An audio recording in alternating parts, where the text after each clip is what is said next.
Hello everyone, कैसे हो आप सब। मैं निकुंज जरीवाला एक बार फिर से आपका स्वागत करता हूं आपके अपने YouTube channel magnetic science institute पे। चले बच्चों, क्लास 9 केमिस्ट्री का पहला chapter that is matter in our surrounding को ऑलमोस्ट हम खत्म कर चुके हैं। अभी आज आखिरी पार्ट हमें देखना है, ओके। और जहां पे हम बच्चों सीखने वाले हैं अबाउट द इवेपोरेशन, राइट। और अभी तक अगर आपने आगे वाले पार्ट्स नहीं देखे हैं तो प्लीज आप डिस्क्रिप्शन सेक्शन में जाइए, वहां आपको आगे वाले पार्ट्स के लिंक मिलेंगे और फटाफट उसको देख लीजिए ताकि आपका पूरा चैप्टर जो है वो क्लियर हो जाए, ओके। चलिए बच्चों, बात करेंगे अबाउट द इवेपोरेशन। तो आगे वाले पार्ट में हमने ऐसे सीखा कि जब हम लिक्विड को गर्म करेंगे तो लिक्विड का टेम्परेचर जब उसके बॉइलिंग पॉइंट जितना हो जाएगा, राइट, तब वो लिक्विड किस में कन्वर्ट हो जाता है बच्चों, वेपर में कन्वर्ट हो जाता है। और इस प्रोसेस को हमने कहा था बॉइलिंग, ओके।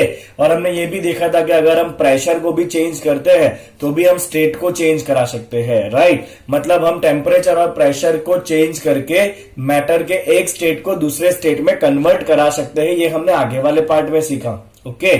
बट क्या ऐसा पॉसिबल है कि टेम्परेचर और प्रेशर को चेंज करे बिना हम मैटर के स्टेट को चेंज कर सके? समझिए वापस एक बार, टेम्परेचर और प्रेशर को चेंज करे बिना, गर्म करे बिना या ठंडा करे बिना या प्रेशर चेंज करे बिना क्या हम स्टेट को चेंज करा सकते हैं? क्या हम लिक्विड को वेपर बना सकते हैं? तो बच्चों एक सिंपल सा आप डेली लाइफ एग्जांपल देखिए। तो मम्मी जब पोछा मारती है ना, राइट, ओके, तो मम्मी ने पोछा मारा, पहले सरफेस कैसा हो जाएगा, गीला हो जाएगा। और अब देखोगे ना बच्चों तो विद इन 2 to 3 मिनट वो सरफेस वापस सूखा हो जाता है। मतलब सारा पानी जो है वो उड़ जाता है। वो पानी कैसे उड़ गया? पानी जो है वो क्या बन गया होगा बच्चों? वेपर बन गया होगा, राइट। अब हमने तो ऐसा पता है कि पानी में से वेपर 100 डिग्री पे बनता है, राइट, जो हमने देखा था बॉइलिंग पॉइंट। बट यहाँ पे मम्मी जब पोछा मारती है तो पानी को 100 डिग्री जितना गर्म करके तो नहीं मारती है ना, वो तो नॉर्मल जो टैप वाटर होगा उसी से पोछा लगाती है, ओके। तो फिर पानी कैसे वेपर बन गया, राइट। तो ये जो फिनोमिना है ना बच्चों, जहां पे लिक्विड वेपर बनता है at any temperature below it's boiling point, क्या हुआ बच्चों? लिक्विड क्या बनता है? वेपर बनता है at any temperature below it's boiling point. तो इस फिनोमिना को हम कहते हैं बच्चों इवेपोरेशन। जब गीले कपड़ों को सूखने के लिए डाला जाता है ना, तो भी क्या होता है बच्चों, कपड़े जो है वो अपने आप सूख जाते हैं with in 2 to 3 hours, right. तो वहां भी पानी जो है वो उड़ गया, मतलब पानी जो है वो वेपर बन गया। और यहां भी हमने कोई कपड़ों को 100 डिग्री वाले पानी में तो डाला नहीं था, पानी तो नॉर्मल टेम्परेचर पर ही था, तो भी जो है वो इवेपोरेट हो गया।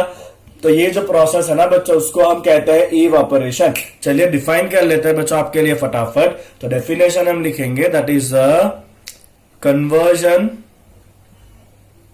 Of liquid to vapor, conversion of liquid to vapor at any temperature, right। क्या है बच्चों? at any temperature। और ये टेम्परेचर कैसा होगा बच्चों? below its boiling point, below its boiling point, right, okay, is called evaporation। क्या कहते हैं बच्चों इस प्रोसेस को? हम इवेपोरेशन कहते हैं, राइट। चलिए अब सवाल यह है बच्चों कि इवेपोरेशन क्यों होता है, व्हाई इवेपोरेशन टेक प्लेस। तो हमने ऐसा सीखा है बच्चों कि मैटर जो बना होता है पार्टिकल का, पार्टिकल जो है वो कभी स्टेडी नहीं होते हैं। पार्टिकल के पास कुछ ना कुछ एनर्जी होती है जिसे हम कहते हैं बच्चों काइनेटिक एनर्जी, राइट। और उस काइनेटिक एनर्जी की वजह से पार्टिकल जो है वो मूवमेंट करते रहते हैं। अब ऐसे पार्टिकल जो सरफेस के एकदम पास है, कैसा पार्टिकल बच्चों जो कहां पर है? सरफेस के एकदम पास है, वो जो पार्टिकल है ना, उनकी एनर्जी सफिशिएंटली हाई है ताकि वो अट्रैक्शन फोर्सेस, मैटर के पार्टिकल के बीच में जो अट्रैक्शन फोर्स होता है ना, उस अट्रैक्शन फोर्स को तोड़ के वो पार्टिकल क्या होंगे बच्चों? सरफेस से फ्री हो जाएंगे। मतलब वो पार्टिकल किस स्टेट में चले गए? वेपर स्टेट में चले गए, उन्होंने अपने सरफेस को छोड़ दिया, राइट। तो इसकी वजह से क्या होता है बच्चों? इवेपोरेशन होता है। चलिए इसको स्टेट करेंगे बच्चों, इवेपोरेशन क्यों होता है। तो हम लिखेंगे बच्चों यहां पे कि particles of matter have kinetic energy, right? And they are in motion. They are in motion continuously. Right, now the particle at the surface. The particle at the surface. Particle, कौन सा पार्टिकल बच्चों? खाली surface वाले particle. हाँ, particle at the surface have sufficient, they have sufficient kinetic energy, they have sufficient kinetic energy to, क्या करेगा sufficient kinetic energy बच्चों? This will break through the attraction forces, break through the attraction forces, right? तो वो particle जो है ना, वो attraction forces को तोड़ के फ्री हो जाएंगे and become free from surface. And चलिए ऐसा होने से क्या होगा? And they will convert to vapour state. Is that clear? है ना? तो रीजन क्या है बच्चों इवेपोरेशन का? सरफेस के पार्टिकल के पास जो काइनेटिक एनर्जी है ना, उसकी वजह से वो अट्रैक्शन फोर्सेस को तोड़ देंगे और सरफेस को छोड़ के अलग हो जाएंगे and it will convert into the vapour state, right? चलिए बच्चों, अब हम बात करेंगे कि इवेपोरेशन किन किन फैक्टर पे डिपेंड करता है. वेरी इंपॉर्टेंट बच्चों. चलिए, फैक्टर्स हम हर एक चीजों को ना एक एक एग्जांपल के साथ समझेंगे बच्चों, राइट? फैक्टर्स अफेक्टिंग इवेपोरेशन, है ना? तो बच्चों मेनली 4 फैक्टर है जो इवेपोरेशन को इफेक्ट करते हैं. सबसे पहले नंबर का फैक्टर जो है ना, वो है बच्चों सरफेस एरिया. क्या है बच्चों? सबसे पहला फैक्टर है सरफेस एरिया. चलिए बच्चों, दूसरा फैक्टर है टेम्परेचर. क्या है बच्चों दूसरा फैक्टर? Temperature, right? चलिए बच्चों, फिर तीसरा फैक्टर जो है वो है विंड वेलोसिटी. क्या है बच्चों तीसरा फैक्टर? Wind velocity. और जो चौथा फैक्टर है ना, वो है ह्यूमिडिटी. क्या है बच्चों चौथा फैक्टर? Humidity, right? तो इन 4 फैक्टर के ऊपर जो है वो इवेपोरेशन इफेक्ट करता है. ठीक है, चलिए बच्चों, 1 बाय 1 सारे चारों के चारों फैक्टर को हम डिस्कशन करेंगे. चलिए बच्चों, पहला फैक्टर जो है वो है सरफेस एरिया. फाइन. तो सिंपल सा एक एग्जांपल है बच्चों. सपोज मान लीजिए कि आपने एक टेस्ट ट्यूब लिया और उस टेस्ट ट्यूब के अंदर बच्चों आपने मान लीजिए 5 ml पानी भर दिया. क्या भर दिया बच्चों? 5 ml पानी भर दिया. और अब आपने क्या किया बच्चों? एक प्लेट ले लिया ऐसा, और उस प्लेट के अंदर बच्चों आपने 5 ml पानी भर दिया. सेम चीज है दोनों, 5 ml पानी है दोनों में. चलिए मुझे बताया बच्चों, दोनों में से कौन से केस में पानी जो है वो जल्दी इवेपोरेट हो जाएगा? तो आप कहोगे कि सर इस केस के अंदर पानी जो है वो जल्दी इवेपोरेट हो जाएगा, राइट? चलिए दूसरी एक बात बच्चों, अगर पानी एक ही जगह पे पड़ा रहे, सपोज आपसे पानी गिर गया, राइट? ओके, तो अब हम क्या करेंगे? उस पानी को ना स्प्रेड कर देते हैं पोछा लेके. फाइन. अगर हमने पानी को स्प्रेड कर दिया ना बच्चों, तो पानी जल्दी जल्दी सूख जाता है कि नहीं? होता है कि नहीं होता ऐसा, राइट? इसका मतलब क्या है कि जितना सरफेस ज्यादा होगा ना, उतना ज्यादा इवेपोरेट होता है. क्योंकि हमें पता है कि इवेपोरेशन में जितने पार्टिकल सरफेस के ऊपर है ना, वही सरफेस को छोड़ के जाएंगे वेपर बनने के लिए. तो अगर आप सरफेस बढ़ा दोगे बच्चों, तो ज्यादा पार्टिकल सरफेस पे आ जाएंगे. चलिए यहां पे आप देखिए, अभी सपोज मैं कहूं आपको रैंडमली, तो कितने पार्टिकल सरफेस के ऊपर है बच्चों? 5 पार्टिकल है सरफेस के ऊपर. अब यहां पे कितने पार्टिकल सरफेस पे आएंगे बच्चों? करीब करीब 10 particle, just for an example, right? Okay, तो जितना ज्यादा बच्चों सरफेस एरिया होगा, उतना जल्दी जल्दी इवेपोरेशन होता है. इसीलिए हम जब कपड़े भी सूखने के लिए डालते हैं ना, तो कपड़े को पूरा खोल के डालते हैं, कपड़े को स्प्रेड करके डालते हैं, ताकि ज्यादा से ज्यादा सरफेस जो है ना, वो एटमोस्फियर के साथ एक्सपोज हो सके और उतना ही ज्यादा पानी क्या हो सके बच्चों? इवेपोरेट हो सके. तो हम यहां पे लिखेंगे कि इवेपोरेशन increases with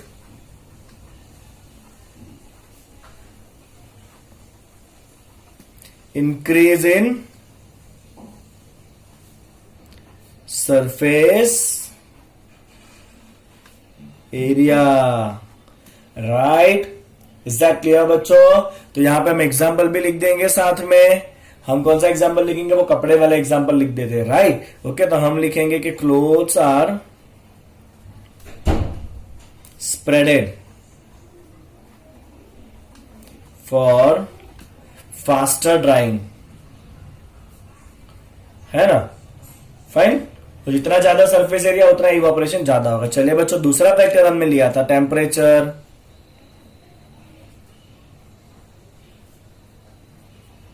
अब ये तो बच्चों बहुत ही सिंपल लॉजिक है कि अगर बच्चों आप किसी भी लिक्विड को गर्म करोगे मतलब उसके जो पार्टिकल होंगे उनके पास क्या आना है बच्चों? एनर्जी आने वाला है। तो अगर काइनेटिक एनर्जी और बढ़ा तो पार्टिकल जो है वो और इजीली सरफेस को छोड़ के जा सकते हैं। यस और नो? ओके, तो इसीलिए बच्चों जब धूप पड़ती है ना तो कपड़े फटाफट सूखते हैं। रीजन यही है कि धूप का मतलब क्या है? गर्मी से पार्टिकल को क्या मिलेगा? काइनेटिक एनर्जी मिलेगा, और काइनेटिक एनर्जी मिला तो वो अट्रैक्शन फोर्सेस को तोड़ेंगे और फटाफट सरफेस को छोड़ के चले जाएंगे। यस और नो? तो हम यहां पे लिखेंगे बच्चों evaporation increases with temperature. Evaporation increases with increase in temperature, right? because reason लिखे बच्चों why। चलिए उसका रीजन लिखते हैं। Temperature gives kinetic energy. Temperature क्या देगा बच्चों? It gives kinetic energy to the liquid particles, hence liquid evaporate easily and quickly. Liquid जो है वो इजीली और क्विकली इवापोरेट हो जाएगा। क्लियर बच्चों आपको इतना? तो इसका एग्जांपल लिखेंगे बच्चों हम कि clothes dry up quickly in summer, है ना, देन इन विंटर।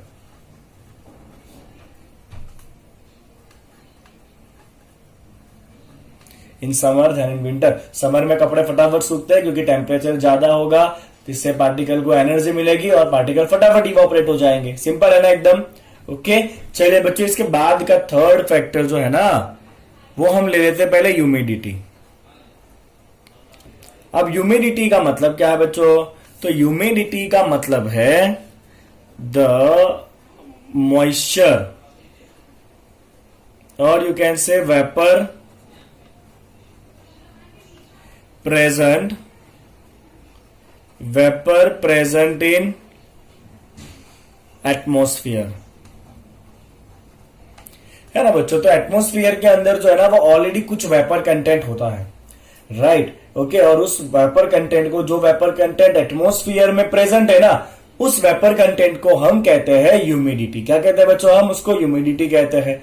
अब जो भी एयर होगी ना उसकी कुछ कैपेसिटी है मैक्सिमम मॉइस्चर को होल्ड करने की। जो एयर होता है उसकी कुछ कैपेसिटी होती है बच्चों मैक्सिमम मॉइस्चर या मैक्सिमम वाटर वेपर को होल्ड करने की। एक पर्टिकुलर लिमिट से ज्यादा वाटर वेपर एटमॉस्फेयर में होल्ड नहीं हो सकता है। ओके, तो अगर मान लीजिए बच्चों कि ऑलरेडी एटमॉस्फेयर में वाटर वेपर ज्यादा है, बराबर, ओके, अगर ऑलरेडी वाटर वेपर ज्यादा है तो और वाटर वेपर वो लेने वाला ही नहीं है। इसका मतलब जो भी आपने लिक्विड रखा है वो लिक्विड इवापोरेट जल्दी नहीं होने वाला है, क्योंकि लिक्विड इवापोरेट होगा तो क्या बनना है बच्चों? उसका वेपर बनना है। अब एटमॉस्फेयर में अगर पहले से ही ज्यादा वेपर है तो एटमॉस्फेयर और ज्यादा वेपर को टेक नहीं कर पाएगा। It can not take up the more amount of vapour. तो अगर आजू बाजू का एटमॉस्फेयर ही वेपर को नहीं ले पा रहा, मतलब लिक्विड जो है वो वेपर में कन्वर्ट नहीं होगा, मतलब यहां पे इवोपरेशन जो है वो कम हो जाता है। समझ आया बच्चों आपको? राइट, तो यहां पे हम लिखेंगे कि इवोपरेशन डिक्रीजेस, क्या होगा बच्चों? Evaporation decreases with increase in humidity. Right, तो हम यहां पे लिखेंगे बच्चों वाई। चलिए तो इसका रीजन लिख देते हैं बच्चों कि the air has some fix capacity, the air has some fix capacity to carry the moisture or water vapor.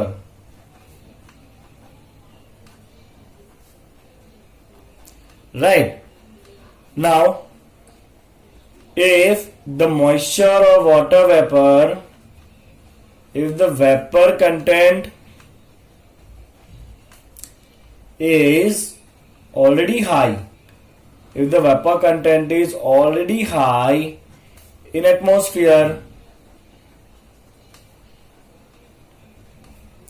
it cannot take up further vapor. वो और वेपर ले ही नहीं पाएगा बच्चों। उससे क्या होगा? जो इवापोरेशन हो रहा है उसका रेट ही कम हो जाएगा, क्योंकि आजू बाजू के एटमॉस्फेयर की कैपेसिटी ही नहीं है मॉइस्चर को लेने की। तो फिर पानी इवापोरेट होने का सवाल ही नहीं है, क्योंकि इवापोरेट होगा तो मॉइस्चर बनेगा। मॉइस्चर जाना कहाँ है? एटमॉस्फेयर तो ना कह रहा है मॉइस्चर को लेने का, क्योंकि एटमॉस्फेयर में ऑलरेडी ज्यादा मॉइस्चर है। एग्जैक्टली है। चलिए बच्चों, इसका स्टैंडर्ड एग्जांपल, आपका जब मानसून सीजन होता है ना, तो मानसून सीजन में कपड़े सूखने में बहुत टाइम लगता है। रीजन यही है कि मानसून सीजन के अंदर एयर ऑलरेडी कैसा होता है? बहुत ज्यादा ह्यूमिड होता है। एयर के अंदर ऑलरेडी बहुत ज्यादा मॉइस्चर कंटेंट है। राइट, इसीलिए कपड़े में जो पानी है वो जल्दी इवापोरेट होता नहीं है। राइट, चलिए लिख देते हैं उस पॉइंट को बच्चों, that is clothes dry up, what do we can say, late in monsoon. Why? Because the air is humid and air is more humid. Clear बच्चों? ये आपको जो पॉइंट समझाया वो। चलिए बच्चों, चौथा पॉइंट जो है वो है विंड वेलोसिटी। सिंपल सा पॉइंट है बच्चों। विंड वेलोसिटी आपको ये समझा रहा है कि अगर हमने पोछा लगा दिया, पानी को स्प्रेड कर दिया, उसके बाद पंखा चालू करा जाता है ना, तो पंखा चालू करोगे तो पानी जो है वो फटाफट इवापोरेट हो जाता है। आपको पता ही होगा कि पोछा मारने के बाद पंखा चालू करा जाता है ताकि जो पानी है वो फटाफट सूख जाए। चलिए, होता क्या है बच्चों इससे ये होता है कि अगर आपने पंखा चालू किया, मतलब जो ऊपर विंड है उसकी वेलोसिटी बढ़ी। राइट, अब जो भी पानी इवापोरेट हो रहा है उसका जो वेपर बना, वो वेपर क्या होगा बच्चों? विंड के साथ आगे चला जाएगा। राइट, मतलब जो आपका मैटर है उसके ऊपर का जो एयर है, राइट, आपके मैटर के ऊपर का जो एयर है, राइट, उसमें जो भी वेपर बना है वो दूसरी जगह चला गया। मतलब ऊपर जो एयर है वो कैसा हो गया? वापस ड्राई हो गया, ताकि वापस ज्यादा से ज्यादा क्या हो सके? इवापोरेट हो सके। राइट, ओके, तो हम यहां क्या लिखेंगे बच्चों? Evaporation increase, evaporation increase with wind velocity. Right, चलिए बच्चों, इसका रीजन क्या है? तो इसका रीजन है वाई। तो रीजन है कि wind carry away the vapor form, wind carry away the vapor form to the other place, है ना? विंड क्या करेगा? वेपर को दूसरी जगह पे ले जाएगा।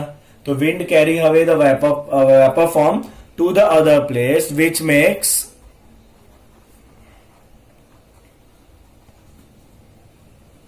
Atmosphere surrounding the liquid which can make the atmosphere surrounding the liquid to carry further vapor। समझ आ गया ना बच्चों, बहुत सिंपल सी बात है ये तो, है ना। लिक्विड है, उसका इवापोरेट हुआ, ऊपर वेपर बना हुआ है। अगर वेपर ऊपर का ऊपर रह गया तो और वेपर बनना बंद हो जाएगा। जैसे हमने अभी आगे देखा कि एयर की कैपेसिटी होती है वेपर को होल्ड करने की। अगर आपने जैसे पंखा चालू किया बच्चों, तो उसकी वजह से क्या होगा, जो भी ऊपर वेपर बना है वो दूसरी जगह चला जाएगा, राइट। मतलब वापस ऊपर का स्पेस जो है उसमें वेपर कम हो गया, तो नीचे से वापस और लिक्विड जो है वो इवापोरेट हो सकता है। इसीलिए बच्चों क्या होता है कि जब हम पंखा चालू करेंगे या जब विंडी सीजन होगा ना, जब विंड ज्यादा होगा तो कपड़े भी फटाफट सूखते हैं, क्योंकि जो भी वेपर बना होगा वो आगे निकल जाएगा ताकि नया वेपर बन सके। ओके, तो यहां पे बच्चों हम एग्जाम्पल में क्या लिखेंगे, हम एग्जाम्पल में लिखेंगे कि in windy time clothes dry up quickly. Clear बच्चों सारे फैक्टर? ओके, तो आपका इवेपोरेशन किस किस चीजों के साथ इंक्रीज हो रहा है, मैं लास्ट में समराइज कर रहा हूं बच्चों इसको। इवेपोरेशन इंक्रीज किस किस के साथ हो रहा है बच्चों? Evaporation increase with increase in temperature, surface area and wind velocity. तो इन तीनों चीजों में इंक्रीज करने से इवेपोरेशन इंक्रीज होगा, राइट। और चौथा फैक्टर जो था ना उसमें उल्टा था, evaporation increase with decrease in humidity. हम चाहते हैं कि एयर जो है वो कैसा रहे, कम ह्यूमिड रहे, एयर में मॉइस्चर कंटेंट कम हो, ताकि और ज्यादा लिक्विड जो है वो वेपर बन के एटमोस्फियर में जगह ले सके। Okay, so it is decrease with humidity. Clear है बच्चों आपको सारे जो फैक्टर कराए वो, है ना। चलिए बच्चों अब नेक्स्ट बात करेंगे हम about the evaporation cause cooling. जब भी बच्चों इवेपोरेशन होता है ना तो कूलिंग होता है। Evaporation cause cooling. चलिए पहले तो ये समझते हैं, इसके एग्जांपल लेते हैं। हाँ, आपने वो नेल पॉलिश रिमूवर देखा ही होगा ना, बहन या मम्मी यूज करती होगी नेल पॉलिश रिमूवर, है ना। एक पानी जैसा लिक्विड आता है, और आपने किया भी होगा। अगर नेल पॉलिश रिमूवर को बच्चों अपने हाथ पे रखोगे ना, तो वो with in fraction of second उड़ जाएगा और आपको बहुत ज्यादा ठंडा ठंडा लगता है वहां पे। अगर नहीं किया तो करिएगा, मम्मी या बहन के पास नेल पॉलिश रिमूवर मांगे और उसको यहाँ पे हाथ पे डालिए, और आपको फील होगा कि एकदम से ठंडा ठंडा आपको महसूस होगा, राइट। दूसरी एक बात बच्चों, जब बहुत गर्मी होती है ना, राइट, तो हम क्या करते हैं, छत के ऊपर पानी डालते हैं या रास्ते के ऊपर पानी स्प्रेड करते हैं। ओके, और उससे आप महसूस करोगे कि थोड़ी बहुत ठंडक मिलती है हमें, राइट। तो इन दोनों केस के अंदर क्या हो रहा है, जो लिक्विड है वो फटाफट सूख जा रहा है, मतलब इवेपोरेशन हो रहा है। पहले केस में नेल पॉलिश रिमूवर इवेपोरेट हो गया, दूसरे केस में पानी इवेपोरेट हो रहा है, और दोनों केस में हमें ठंडक लगी। मतलब जब इवेपोरेशन हो रहा है ना तो क्या हो रहा है बच्चों, कूलिंग हो रहा है, राइट। चलिए कूलिंग क्यों होता है, सिंपल सा एक लॉजिक सीखते हैं बच्चों। Why evaporation cause cooling. चलिए इसका रीजन देखेंगे बच्चों। तो हम यहाँ पे लिखा, हमने ऐसा सीखा ना कि जब इवेपोरेशन होगा तो जो पार्टिकल है वो पार्टिकल क्या करेंगे बच्चों, अट्रैक्शन फोर्स को तोड़ के बाहर निकल जाएंगे, राइट। तो अट्रैक्शन फोर्स को तोड़ने के लिए उनको कुछ ना कुछ एनर्जी चाहिए, यस और नो। ओके, तो जब वो अट्रैक्शन फोर्स को तोड़ के बाहर निकलेंगे तो उन्होंने अपनी एनर्जी तो यूज कर दी है फोर्स को तोड़ने में, राइट। मतलब उनकी एनर्जी कम हो गई, तो वो क्या करेंगे, अपने आजू बाजू का जो सराउंडिंग होता है ना, उस सराउंडिंग में से क्या करेंगे, वो एनर्जी को खींच लेंगे। इससे क्या होगा, सराउंडिंग का एनर्जी कम हो जाएगा। अगर एनर्जी कम हो गया मतलब सराउंडिंग का टेम्परेचर भी क्या होना है बच्चों, कम हो जाना है, राइट। चलिए तो अब यहां पे उसका रीजन लिख देते हैं कि इन evaporation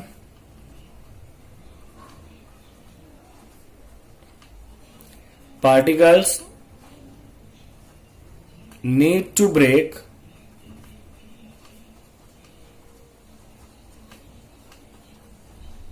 attraction forces, right? Hence the particle which is the particle which is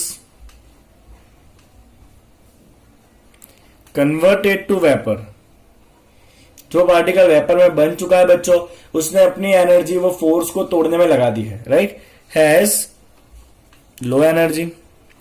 अगर इस पार्टिकल के पास बच्चों लो एनर्जी है तो वो क्या करेगा, and it absorb energy from the surrounding, it absorb energy from the surrounding.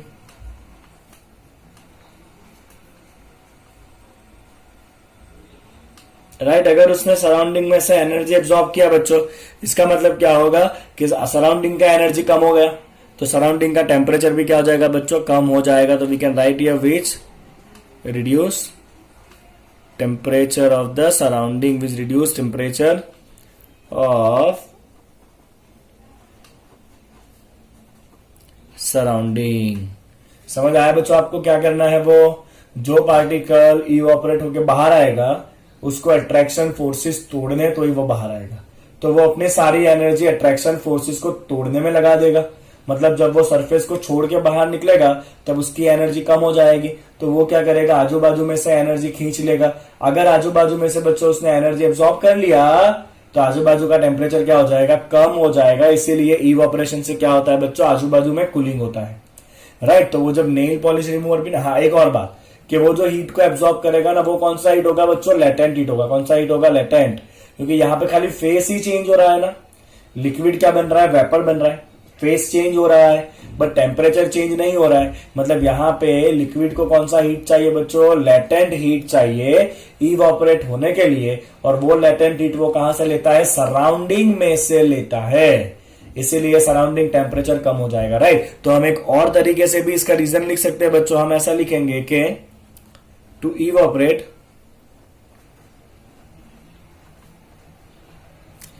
The latent heat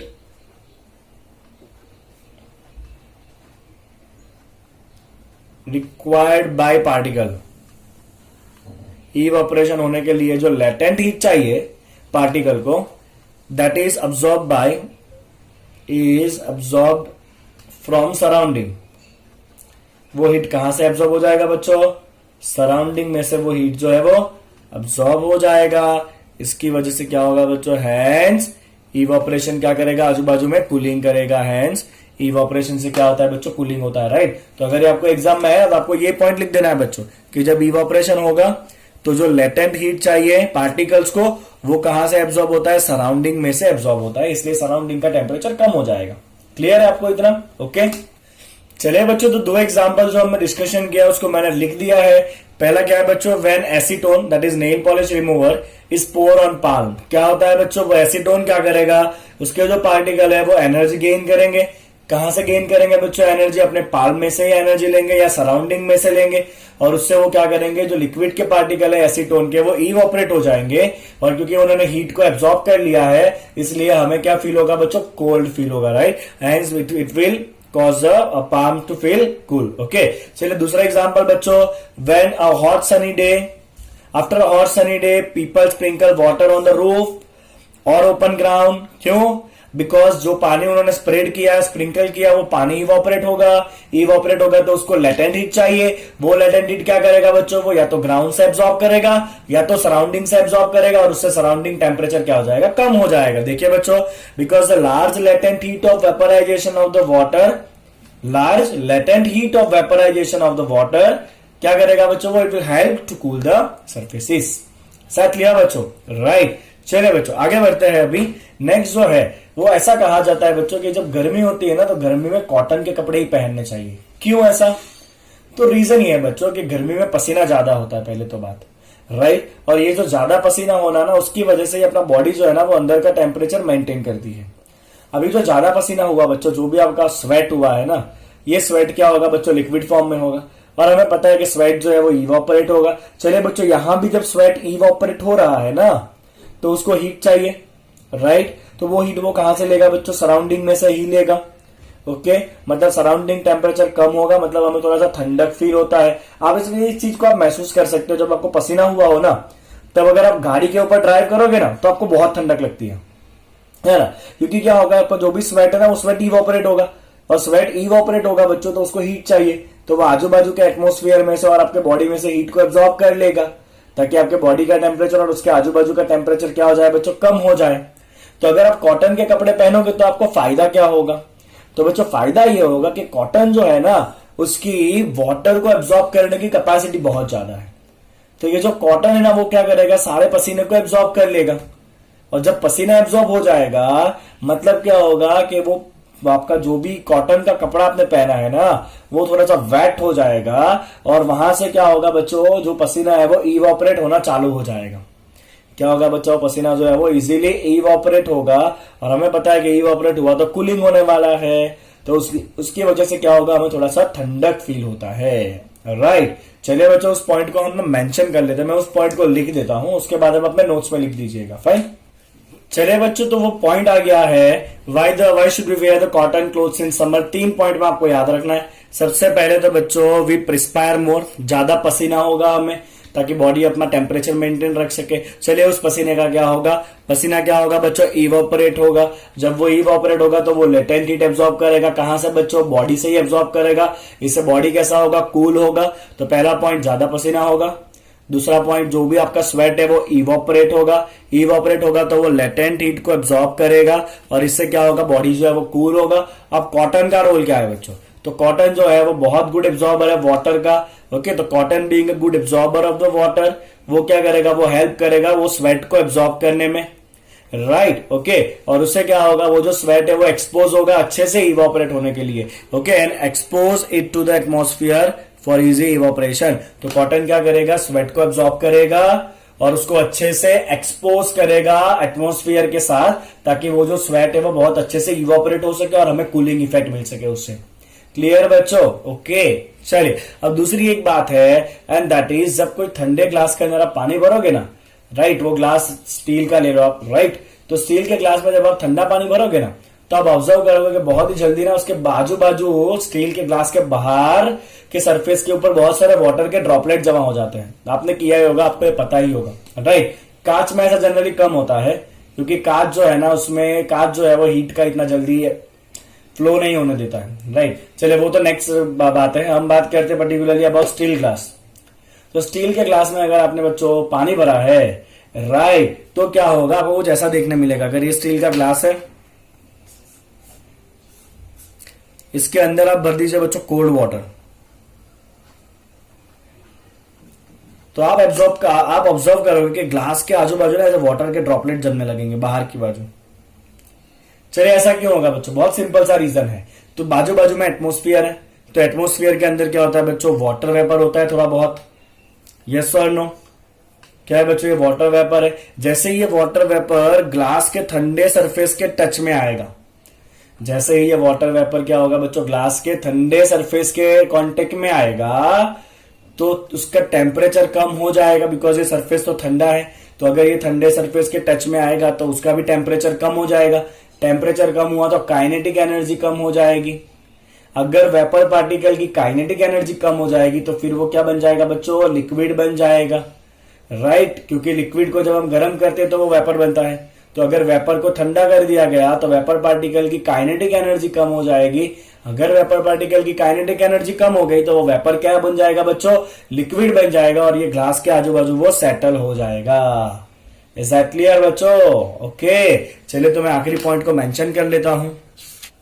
चलिए बच्चों, तो वो रीजन आ गया है कि water vapour present in air. कौन सा एयर बच्चों, जो ग्लास के सराउंडिंग है। जैसे ही वो water vapour on coming in contact with the cold glass of water, okay, जैसे ही वो वाटर वेपर ग्लास के कांटेक्ट में आएगा जो ग्लास ठंडा है, ओके, तो वाटर वेपर के पार्टिकल क्या करेंगे बच्चों, एनर्जी को लॉस कर देंगे, बिकॉज उनका टेम्परेचर कम हो रहा है।